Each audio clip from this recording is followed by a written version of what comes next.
Welcome to DigitaLee, the podcast for healthcare marketers, where we look at the digital news, tools, tips, and tricks for effective healthcare communications. I'm David Shifrin with Gerard Phillips Caton Hancock, and I'm with Lee Aase, digital healthcare pioneer and now healthcare entrepreneur. Today, Lee and I talk about a new initiative from a healthcare marketing firm to help providers connect with diverse and underserved populations. We check in on the conventional wisdom around ways to ensure that content is broadly accessible, and then we close out by talking through the role of healthcare marketing teams in supporting the CEO. As you're listening to DigitaLee, don't forget to subscribe, share, rate, and review on Apple Podcasts and Spotify, and check out everything from Gerard at GerardInc, GerardInc.com.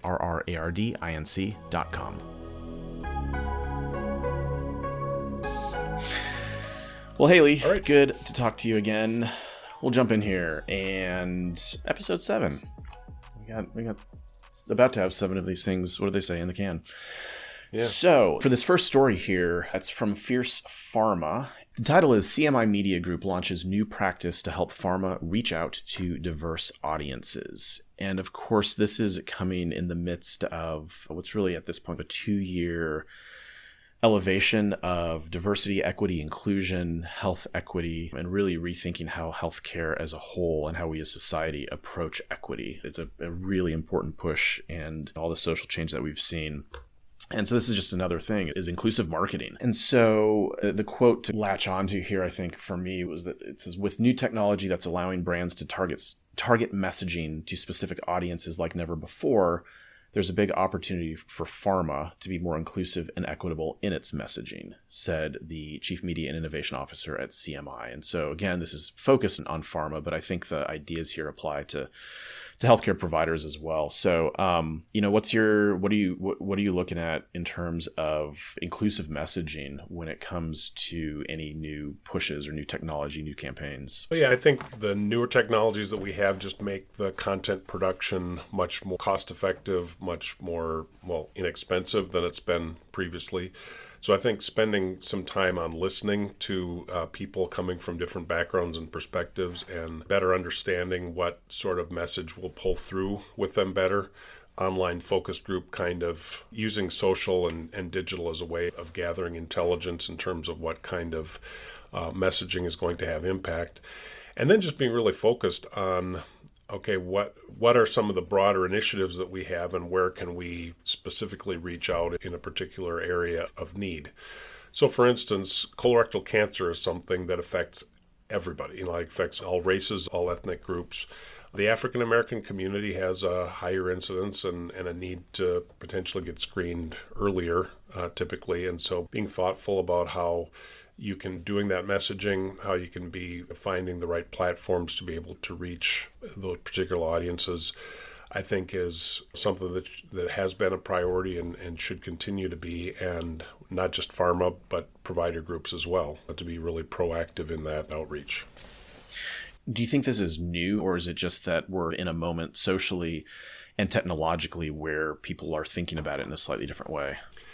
Yeah, I think it's just becoming more easy to execute on this kind of there definitely is a heightened awareness and a heightened interest and wanting to be very proactive in reaching out to people. And one of the top things that was mentioned in the article is a particular genetic disease that the founder of this group, this innovator, had, that his wife was Cambodian, and there's a particular disease that affects Asians more, and some members of his family had been diagnosed with it. And so just a recognition that more than ever before, there's an opportunity to achieve business goals that are important and are sustaining to the enterprise, while at the same time being able to target messaging to a particular audience that in a way that'll be more attractive to them and resonate with them, and cause them to maybe even collaborate and share in spreading the message. Yeah. Okay. I thought what you said at the beginning of that answer was interesting, where you said it's easier to do. And I don't want to put words in your mouth, but when I hear that, my reaction is, okay, if it's getting easier, then there are fewer excuses to not do it. So let's do it. Right. Yeah. The cost of production of this stuff and being able to tailor things is getting easier. The cost of listening, with the way the ability as AI and other tools are enabling you to get at least to bird dog some insights that for then the humans to come in and say, okay, how do we do this in a genuine way versus just what the Borg would say in response to this that we're gathering. So. Okay. So for our trend this week created an awkward transition here, but I don't know, maybe it's not that awkward, but thinking about it, another type of inclusivity. I was thinking about this actually producing our content for Gerard recently, and it's making sure that content is accessible for folks who may be visually impaired or have hearing impairments, whatever it might be. And so we hear a lot of things about stock at this point, I think, ensuring that you have alt text on images, that you have an opportunity for having subtitles on videos. And I think that's not only for folks who may be hearing impaired, but just if somebody's in an office, they want to watch a video, they need to be able to see what people are saying. Anything that you've seen or you've thought about in terms of making content as broadly accessible as possible, or is it just keep doing what we're doing? Yeah, I think that's a good. So it is keep doing what you're doing and maybe expand it a little bit. And I would also say that it's one of those things where you're doing well by doing good, because it isn't just that it's more accessible for the visually impaired or hearing impaired. That's all true. But also the fact that it's helping you with your SEO, as you mentioned, as people are doing if you're doing captioning on videos, for instance, not so much the SEO side, but the captioning on videos, a lot of people are in a place where they don't have the liberty to play the audio, but also just stopping the thumb as people are scrolling over something in the feed. If they're seeing the words there, it's more likely to draw them in. So it's about effective multisensory communication. And if you do that for people, so it's multisensory communication for people who have access to all those senses, but for those who lack them, it's at least giving them an entree.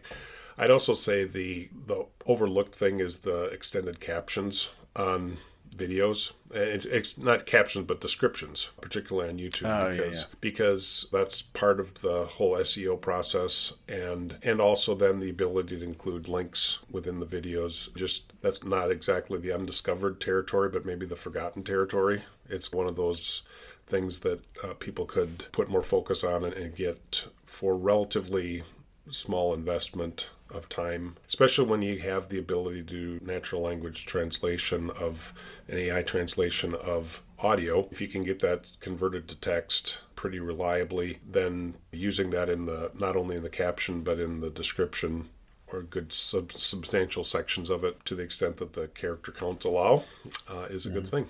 Okay.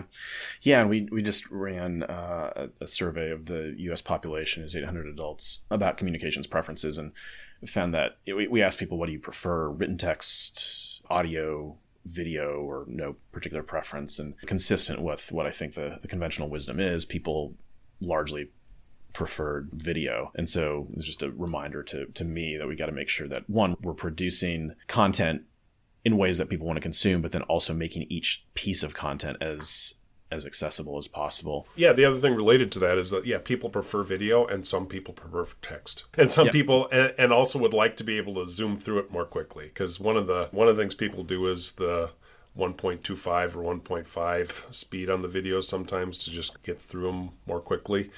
Videos and podcasts. Not this one, of course. They're going to want to catch every second of it and totally enjoy all of it. Take notes while you listen. Exactly. Pull your car Pause over. Pull over your car. Get the notepad out. Exactly. This is gold here, folks. Yeah.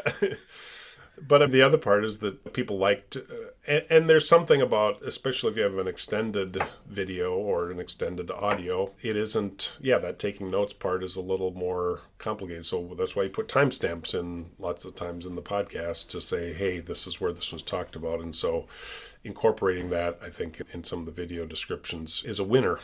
Cool. I know I'm taking this section a little bit long, but I will mention, because you mentioned transcriptions and two platforms that all highlight, actually three. Let the secret out. One is Otter.ai. It's great for meeting notes. You can sync it to your calendar, and it does a really nice job. It's more for just general meetings rather than content production, but it does a nice job, and it has live real-time transcription. And the others, one that we're recording this on right now, the platform that we use for remote video and podcast production at Gerard is Riverside.fm. And ask my colleagues, I talk about it probably more than I talk about my own family, which is concerning, but it's a great platform. And not too long ago, a few months ago, they now have an option with some of their packages where you can get transcription of your videos. And so what we're doing, everything you're hearing right now is recorded remote with really high quality, and we can pull transcripts. So there's that. And then the last one that I'll mention, which is what I use to edit these podcasts, also has a video editing feature, is Descript, and has a outstanding transcription service that's built in, and that's what I do. But it's a really nice way to scroll through, both for production and then taking that, converting it to subtitles, whatever it might be. So the tools, to your point, Lee, are out there, and they're not expensive. Absolutely. Yeah, that's great stuff. And that's application for me just in our clinic that we're starting, because I'm the chief administrator, CEO, plus the social media guy. Yeah. And so being able to have some of these tools that can make that production more streamlined, that's stuff I'm taking away too. All right, Lisa, for the last section, we also in a previous episode talked about how executives can think about their personal presence on social media, both as individuals and as representatives of the organization. And I want to think about how marketing and digital folks in healthcare organizations can come alongside their leadership, their executive teams, to support them. So I guess the question here is, what is the role of healthcare marketing in first supporting CEOs and then helping the organization through leadership transitions, things like that? Yeah, I think so. Part of the CEO is one of the chief assets of the organization and as the face and the voice of the organization, and obviously is a driver of the strategic direction, and being able to harness that voice and being able to accomplish what the strategic goals of the organization are is what being the CEO is all about. So there are some who are naturally inclined toward that, and then there are others who are obviously good communicators in business communication and active in being able to accomplish their, work their will through the organization. But they might need a little help, might need a little hand-holding in terms of how to be most effective in their use of these social platforms to represent themselves and the organization. And so I think just considering the CEO communication as a pillar of the overall strategic plan, and then figuring out how to harness that by, for instance, video. We talked about video's been a big part of the topic, but in our experience with our clinic, we've got Dr. Dave Strobel, who's a 30-year physician, does a great job explaining things to patients. But if I don't want him to be on social media, like I don't want him to be personally doing it, but yet if I can capture video of him doing descriptions, explaining things, and then do some, post-production, it's really good work. But, really elevating the value that they can contribute, really harnessing that, and then adding the right people to do the editing, to present that authentic voice, but then also to do the bird dogging, to say, hey, you're getting some reaction to this, and calling them in to be able to comment as necessary, so that there is that authentic level of engagement that's meaningful, instead of if it feels too polished, then it's not going to have the effect either. Most of the reason people get into these CEO roles is because they're good with people, they're good at communicating, they can help move things along, and the digital and social is just a way to supplement that.